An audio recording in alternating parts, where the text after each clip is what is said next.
Vous écoutez le podcast du marketing, épisode 310.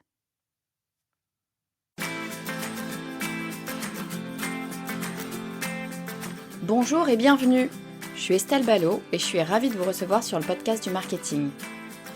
À chaque épisode, je vous propose d'analyser les techniques marketing qui marchent, pas à pas et très concrètement, pour développer votre activité. Le marché a changé. On a un environnement maintenant où nos prospects, ils sont plus informés, ils sont plus exigeants et puis aussi, ils sont plus sollicités qu'ils ne l'étaient, avant.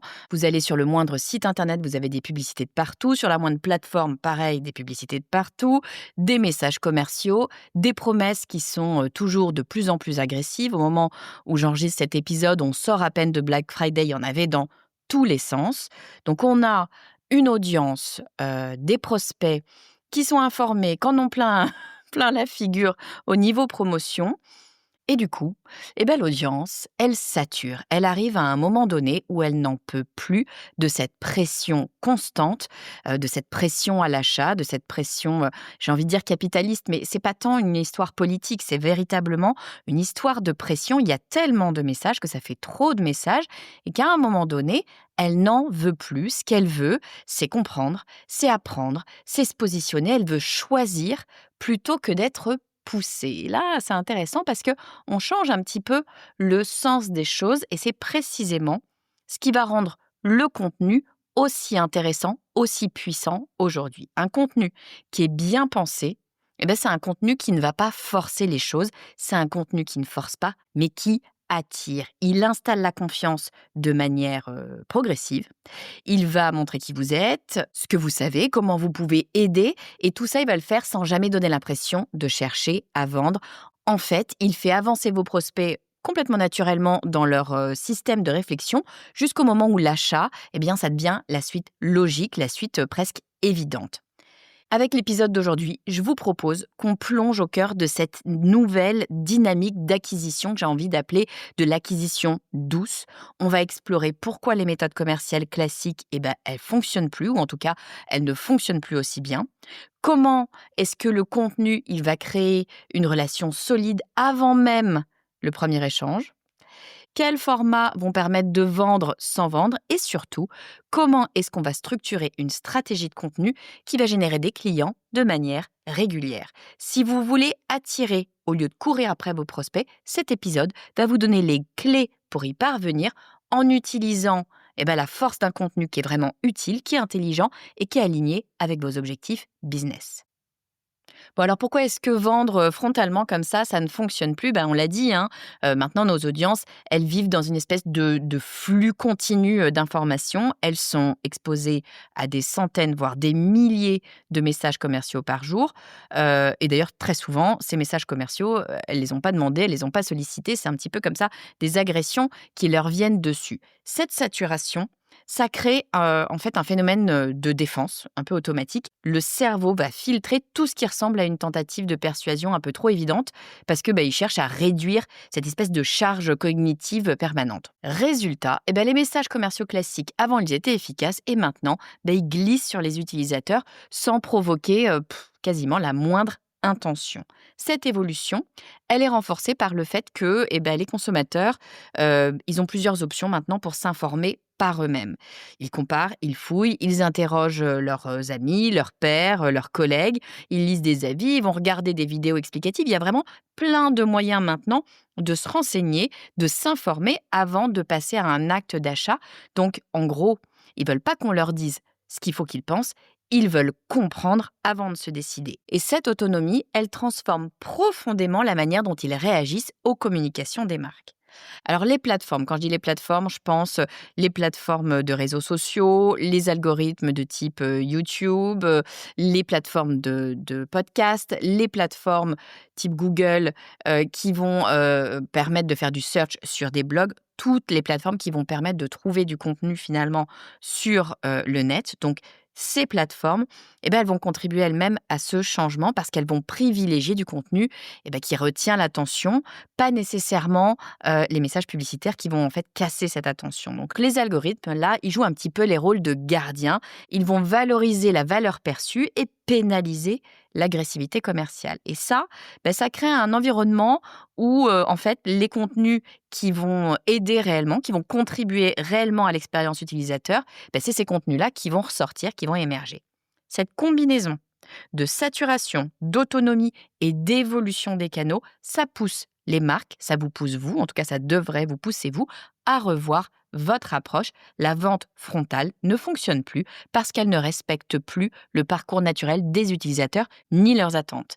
Et en fait, c'est pour ça que l'acquisition douce, elle vient prendre tout son sens, toute sa place, parce que, elle s'insère, je vais dire, de façon plus harmonieuse dans la manière dont les audiences vont consommer l'information aujourd'hui.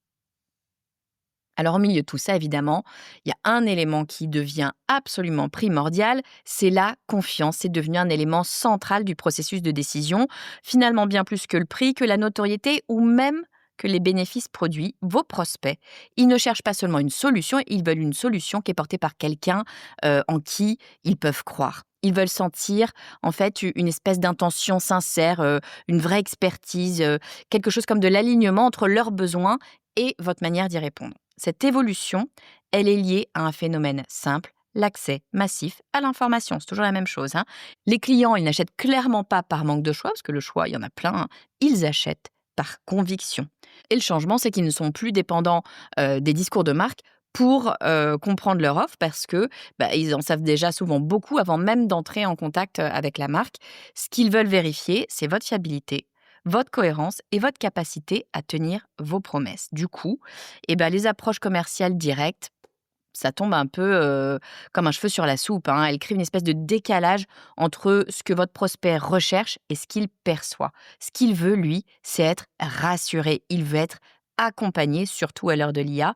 Il veut sentir qu'il n'est pas considéré comme une cible, mais en fait comme une personne réelle avec un problème réel.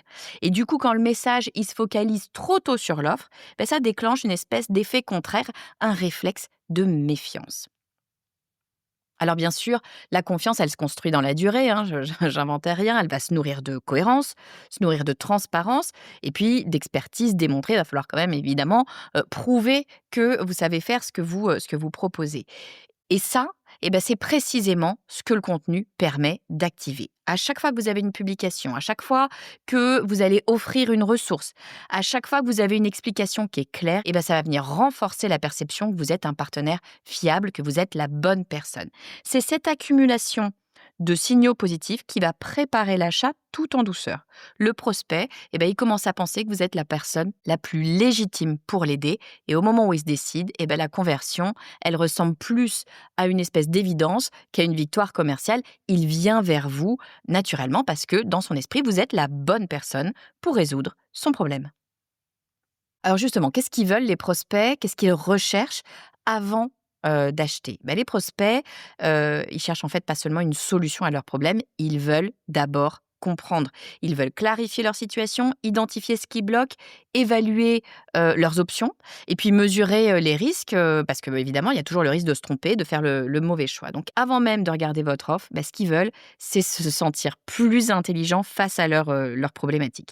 Un prospect qui ne comprend pas parfaitement son propre besoin, en fait, il va rarement envisager un achat. Les prospects, ils cherchent aussi de la visibilité. En fait, ils veulent savoir à quoi s'attendre, comment se déroule l'accompagnement, le service, l'utilisation du produit, peu importe, hein. Ils veulent voir quels sont, d'un point de vue réaliste, quels sont les résultats, et puis les potentiels écueils, qu'ils pourraient rencontrer. En fait, ils veulent pas être surpris parce que la surprise, elle est associée à de la manipulation. Elle est associée à de l'arnaque, en fait. Si on est surpris, si on ne s'attendait pas à quelque chose, c'est que déjà il y a quelque chose qui sonne un peu faux. Donc le contenu, il va jouer un rôle clé dans ce système-là parce qu'il va apporter un cadre, il va apporter des repères, il va apporter, souvent un éclairage sur des situations et ça va venir réduire l'incertitude. En fait, votre prospect, il a besoin de se sentir en sécurité émotionnelle. C'est presque comme dans un couple, hein. Ils veulent pouvoir se dire que cette personne me comprend. Elle a déjà accompagné des gens comme moi. Elle sait de quoi elle parle. En fait, c'est la bonne personne. Ce qu'ils veulent, c'est des signes d'empathie, de compétence et d'intégrité. Et du coup, c'est pour cette raison qu'ils passent du temps à observer votre contenu, parfois pendant des semaines, parfois pendant des mois. Ça leur permet d'évaluer votre façon de penser autant que vos méthodes. Et puis dernière chose, ils veulent se projeter, hein, ils cherchent des histoires, des exemples, souvent des retours d'expérience. Tout ça, ça va permettre d'imaginer leur propre transformation. Ça, c'est vraiment extrêmement important. Ils se transposent dans un futur, dans lequel ils ont déjà travaillé avec vous et là, c'est déjà quasiment gagné. Ce qu'ils veulent, c'est voir quelqu'un comme eux qui est passé du point A au point B et ce besoin de projection, il est souvent sous-estimé alors que c'est l'un des moteurs les plus puissants dans la décision. Ce que vos prospects veulent réellement avant d'acheter, c'est pas une offre, c'est une conviction. Et le contenu, il sert précisément à construire cette conviction progressivement, sans pression et sans friction. Oui, parce que le contenu, il offre un avantage qui est décisif. Il permet de démontrer que vous êtes un expert sans jamais avoir à l'affirmer explicitement. Quand vous avez un prospect qui découvre vos analyses, qui découvre vos explications, vos retours d'expérience, votre méthode, il comprend immédiatement que vous maîtrisez votre sujet. Cette évidence, elle n'a pas besoin d'être annoncée. Vous n'avez pas besoin de dire «je suis l'expert de tel domaine». Elle se constate. C'est cette démonstration naturelle qui va créer le climat de confiance et c'est bien plus solide que n'importe quelle accroche commerciale où vous allez dire on est les meilleurs dans tel truc, on fait le meilleur produit ou la meilleure démonstration de je ne sais quoi. Prouvez les choses, montrez-les plutôt que les dire. Et puis partager un contenu qui est utile, ça montre aussi que vous comprenez les problèmes de votre audience et que vous savez les aborder avec précision. Les prospects, ce qu'ils veulent, c'est se sentir compris. Et si vous faites ça, ils voient que vous avez déjà rencontré des situations dans lesquelles eux, ils sont et que vous êtes capable de mettre des mots clairs sur des enjeux qui sont souvent assez flous d'ailleurs dans la tête du consommateur. Donc le simple fait d'en parler, ça réduit la perception de risque parce que il apporte une forme de certitude, hein. Vous êtes la personne compétente, vous saurez les guider, leur montrer le chemin, leur expliquer comment faire. Et le contenu, il agit aussi comme un révélateur de votre façon de penser.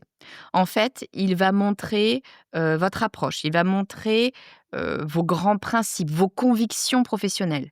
Et du coup, les prospects, ils apprennent votre façon de travailler avant même d'avoir parlé avec vous. Donc, ils savent ce que vous allez proposer, comment vous allez le proposer.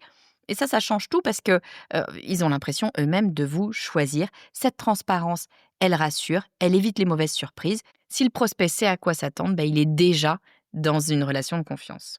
Et puis dernière chose, la répétition va jouer un rôle essentiel. Souvent, on n'ose pas répéter, sauf que plus le prospect vous voit produire du contenu, plus dans son esprit, vous êtes sérieux, ça veut dire de la constance finalement. Et cette régularité, elle est interprétée comme un gage de fiabilité. L'expertise se démontre dans le temps, pas dans une publication isolée. Si vous faites un article de blog, même s'il est génial, ça suffira pas. C'est le fait de répéter, de le dire, de le redire, de le dire différemment qui montre votre expertise. C'est ce rythme stable qui va donner envie au prospect de rester dans votre univers et de continuer à avancer dans son parcours d'achat sans, encore une fois, y être jamais poussé. Bon, mais créer du contenu, c'est pas juste transmettre de l'information. Créer du contenu, c'est clairement créer une relation. Quand une personne vous lit, quand une personne vous écoute, ou alors quand elle vous regarde si vous êtes sur une vidéo, mettons chaque semaine, elle va progressivement développer une espèce de sentiment de familiarité. Elle a l'impression de vous connaître. Elle va anticiper votre façon de parler, votre ton, vos expressions, votre façon d'expliquer les choses, vos valeurs. Et en fait, cette proximité, elle est réelle, elle n'est pas artificielle. Elle vient de cette répétition, de cette exposition à votre voix, à votre pensée, à votre façon d'être, à votre personnalité professionnelle. Ce lien relationnel, il est absolument fondamental parce qu'il change toute la dynamique d'acquisition. Quand le prospect a l'impression d'avoir une connexion avec vous, il vous considère plus comme une marque, en tout cas pas comme une marque parmi d'autres marques. Il vous voit comme quelqu'un vers qui il va aller, comme une ressource qui va pouvoir l'aider. Parfois, ça va même plus loin, il vous considère un peu comme un mentor, comme quelqu'un qui va lui montrer le chemin. Cette impression, elle va radicalement changer, vos prises de parole ou en tout cas, l'effet qu'a vos prises de parole. Ça va augmenter la puissance de tout ce que vous allez dire et du coup vos recommandations, elles vont être 1000 fois plus écoutées. Et puis votre contenu, c'est aussi un espace où vous allez pouvoir montrer, qui vous êtes, votre humanité. Encore une fois, quand on est dans ce système de l'IA, dès qu'on va pouvoir montrer de la personnalité, ça va être extrêmement intéressant. Ce qui joue un rôle déterminant dans la relation, c'est justement de montrer, la personne que vous êtes avec, ses accroches, ses aspérités, tout ce qui fait votre personnalité. Donc, vous allez pouvoir partager vos doutes, vos apprentissages, vos erreurs, vos réflexions. Ces moments de vulnérabilité, alors attention, hein, c'est de la vulnérabilité maîtrisée, on est d'accord, hein, on reste dans un univers professionnel, mais il n'empêche que ces moments-là, ils viennent humaniser l'expertise. Ils montrent que vous êtes une vraie personne, quelqu'un de réel, une personne qui va être accessible, une personne finalement qui est sincère. Et encore une fois, la sincérité, elle amène la confiance. Donc, vos prospects, Heu, finalement, ils se reconnaissent dans toutes ces petites nuances. Et ils vont se sentir plus à l'aise à l'idée de travailler avec vous parce qu'ils voient que, vous êtes un peu comme eux. Vous n'êtes pas absolument parfait, vous êtes humain. Finalement, c'est aussi bête et méchant que ça. Et puis la relation, elle se nourrit aussi d'une certaine, réciprocité. Si, vous donnez de la valeur en avance, c'est-à-dire avant de ne vendre quoi que ce soit, de ne proposer quoi que ce soit à l'achat, finalement, qu'est-ce que vous faites? Vous allez aider avant de vendre. Donc vous apportez de la clarté sans demander, quoi que ce soit, sans contrepartie.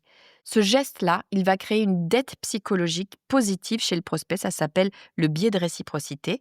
Alors le biais de réciprocité, ça ne veut pas dire que parce que vous lui avez proposé quelque chose, il va tout de suite vous rendre, quelque chose d'équivalent ou, vous payer monnaie, sonnante et trébuchante. Non, mais ça veut dire que dans son esprit, il peut vous faire confiance, il peut avancer plus loin avec vous parce que, il se sent déjà redevable. Donc il va être redevable, c'est un peu bizarre comme raisonnement, mais il va être redevable d'enlever une part de méfiance pour vous puisque vous lui avez déjà donné quelque chose.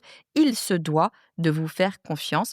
En fait, le lien relationnel, il s'appuie pas uniquement sur l'émotion, mais aussi sur cette dynamique, de contribution qui a été construite comme ça, au préalable.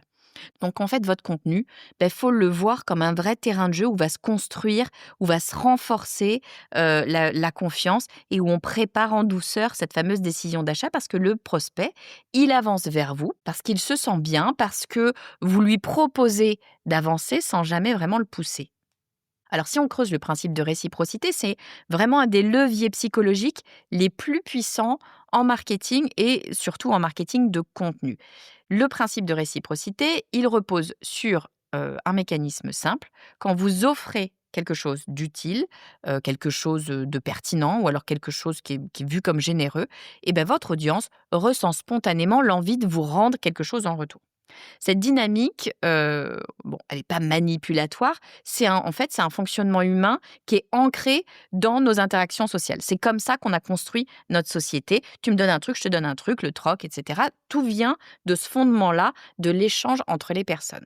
Quand vous partagez du contenu de qualité, attention évidemment, hein, pas du contenu tout pourri, hein, du contenu de qualité, vous faites plus que juste donner une information, vous montrez que vous êtes prêt à aider sans attendre quoi que ce soit, en contrepartie immédiate.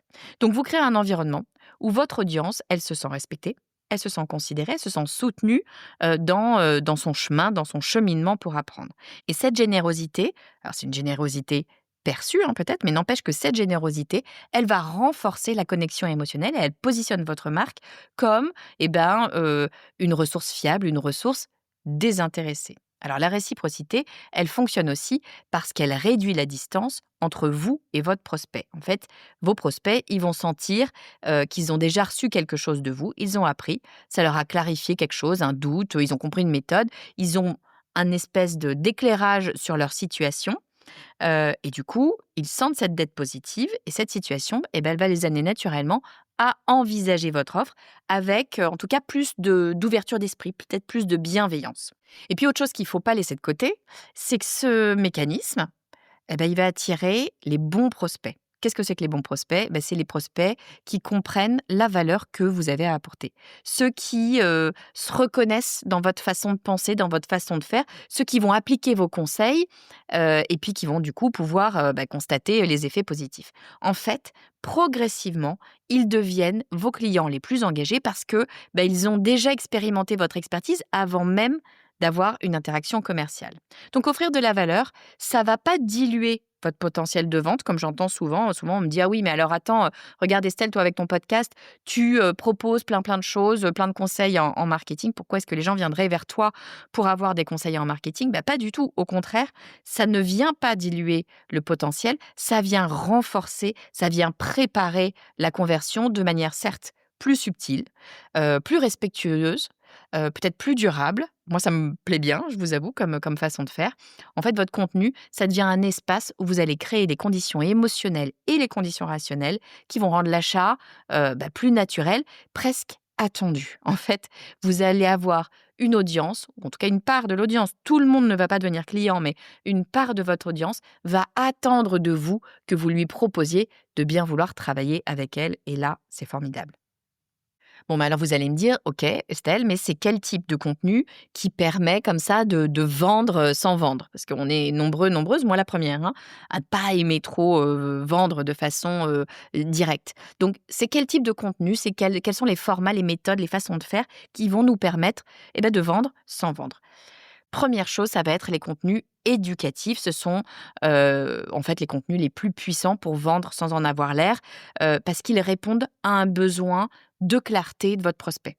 Votre prospect, s'il comprend mieux son problème, s'il comprend mieux ses options, s'il comprend mieux, les enjeux, il devient plus confiant et cette montée en connaissance, ça le rapproche naturellement de sa décision d'achat sans qu'on ait à faire quoi que ce soit.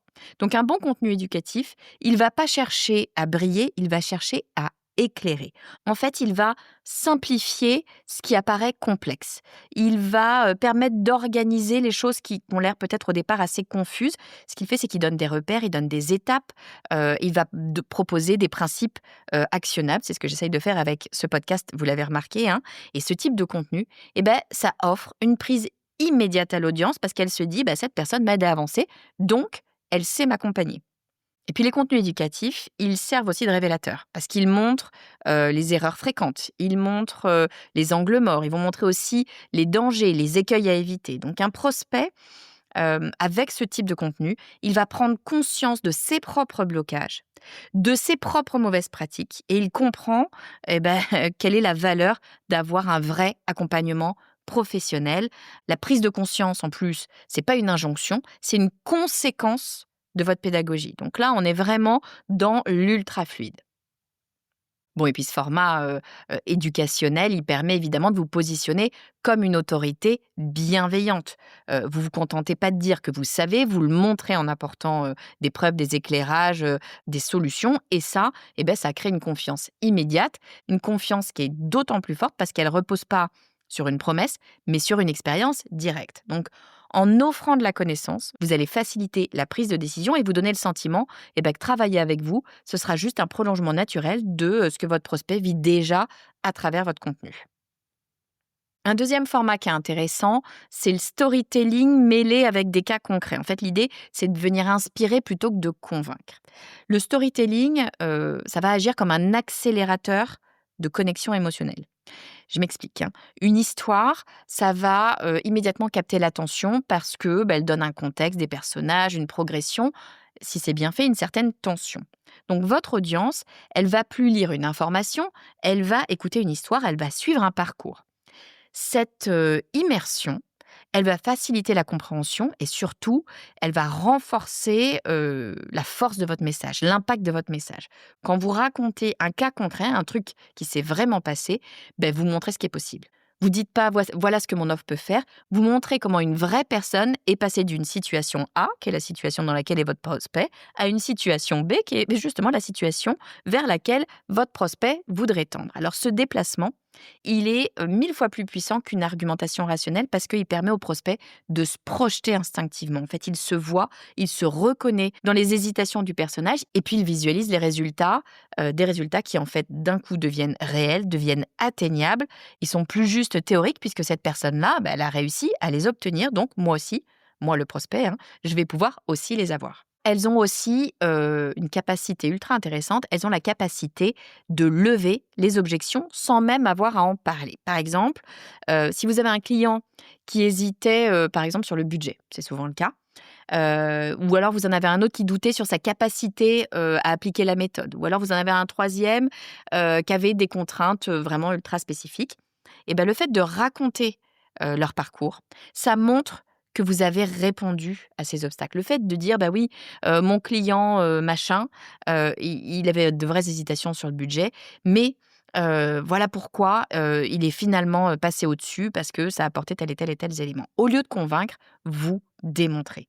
Le storytelling, ça va aussi permettre, de transmettre vos valeurs sans, encore une fois, avoir à dire: «Mes valeurs, c'est ça, ça et ça».